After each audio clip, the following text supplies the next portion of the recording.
I'm going to be hooking up the camper to the truck here. So I'm going to be using this load leveling or weight distribution hitch.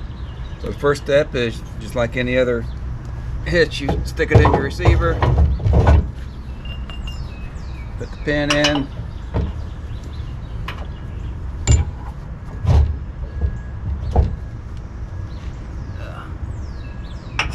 from either side, doesn't matter.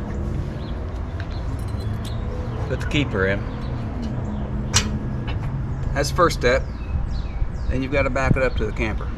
Okay, so the first step, obviously, you got to raise the camper up so you can get the hitch under it. So mine has a power hitch. Roll it up.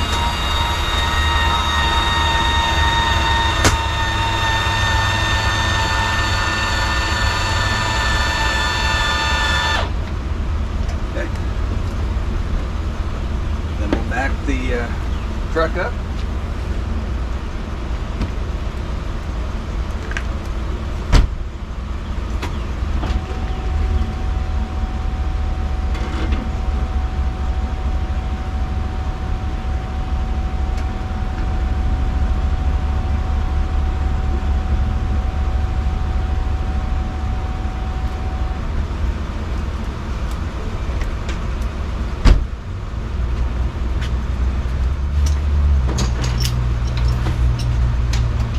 You have to take off your lock pin if you have one.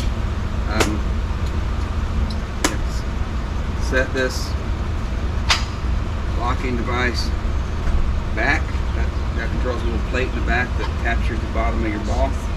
So it's got to be back out of the way before you lower. Looks like I'm back about an inch too far, but we'll go ahead and lower it a little bit.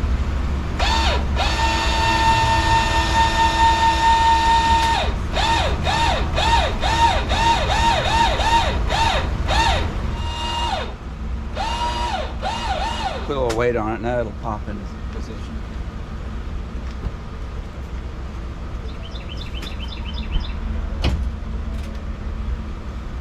Lock the slide in.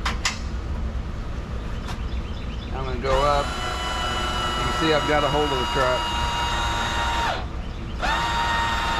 The hitch is actually holding on to the ball. Yeah, but what I'm going for now, I want it to get pretty level so that I can hook up my load leveling bars. Okay, now while I'm thinking about it, I want to go ahead and put this lock pin back on my hitch here so that doesn't pop off. Okay, now the load leveling bars are two of them, one on each side. Chain goes up. On this hitch, they just kind of roll in like that and then swing around. Then I'm going to take this gas tank cover off because it kind of gets in the way when I'm doing this. So I've got a little keeper pin here, and I know from experience we're going to start out on this link. Third one in this direction. Got a little cheater pipe here. It helps break this over.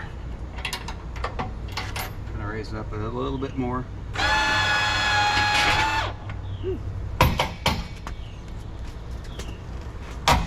Okay.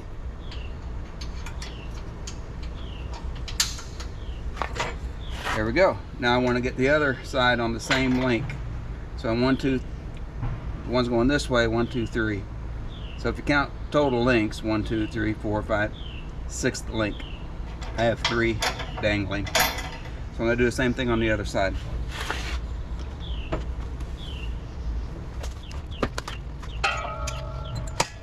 1, 2, 3, 4, 5, 6. This should be a little easier. So the pin in.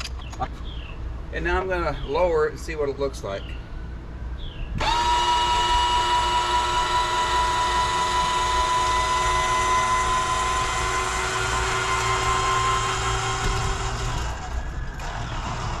Okay, my hitch is off the ground.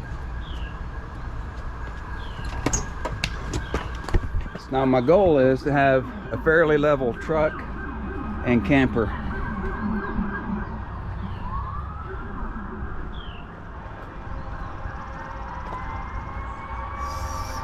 Okay.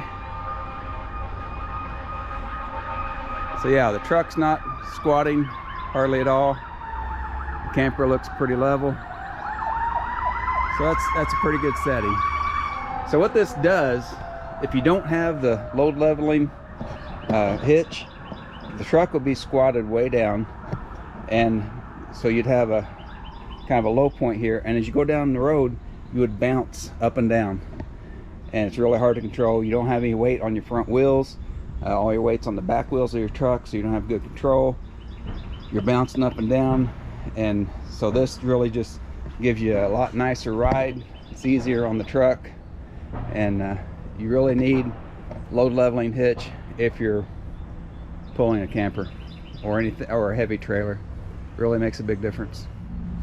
So you always have to hook up your safety chains, and they have to be hooked up to the truck, so in case the hitch breaks or something, your trailer is still attached to your vehicle so you don't lose it. So chains are a little long here, so what I do is twist them a few times to shorten them up. Then hook them here to the truck. Then I have this extra cable here. This is the emergency brake. So if this cable gets pulled, it will pull a brake on the camper and stop it. So we'll hook up the emergency brake cable. I'll hook that up in a minute. I don't have a good spot right here. So I'm going to hook the load chain up on the other side, or the safety chain. But right now, while we're on this side, let's talk about the anti-sway bar. This is another nice thing. What it does for you is it keeps you, when you're going down the road and you get the side-to-side sway going, and the camper gets out of control, the anti-sway bar keeps this joint from swaying so much. So it's basically just like a brake pad. You tighten down pretty tight, and it may creak and squeak a little bit, but it really keeps you from doing the out of control side-to-side wiggling. So the way that one worked, this one, I've got a keeper pin on both ends. I'm actually missing one. I have to go grab one. But this one goes over here. There's another. This is a little rusty. I'm gonna put the keeper pin in here. I'm gonna loosen it a bit. Okay. And that goes on there. I've got to get another keeper pin put in there. But then you just tighten this up good and snug. Doesn't do any good if it's not tight. So that just basically keeps this part here from sliding in and out, which keeps you, it doesn't stop you from turning by any means, but it keeps any of that unnecessary side-to-side swaying from going on. So I'm going to grab a keeper pin for this, hook up the other safety chain, tie off the brake line. Okay, so I found my keeper for my sway bar. It won't come off. That's good and tight. I got my brake line freed up, tied up here. The idea of this, it's a last ditch effort to save your camper. You want, if the truck pulls away from the camper while you're going down the road, you want this to pull out a little brake here, which will lock up the brakes on the camper if it's all working right. So you don't want that bound up in any way. You want that to be able to tug, if disaster happens. Okay, the final step, now that I've got all the safety chains hooked up, got the brake line hooked up, got my load leveling bars hooked up, anti-sway bar connected and tightened, lights, you gotta have lights. So plug those in, make sure that there's a little catch on your lid here that catches the back end of that plug to make sure it doesn't back out on you. So now we'll just check the lights. We'll unchock everything, roll in the all the slide outs, and pull it out a little bit and give it a double check before you go down the road. And that's how I hook up my camper. Hope you enjoyed the video. If so, please like and subscribe, and we'll see you next time on How That Works with Hank Baugh.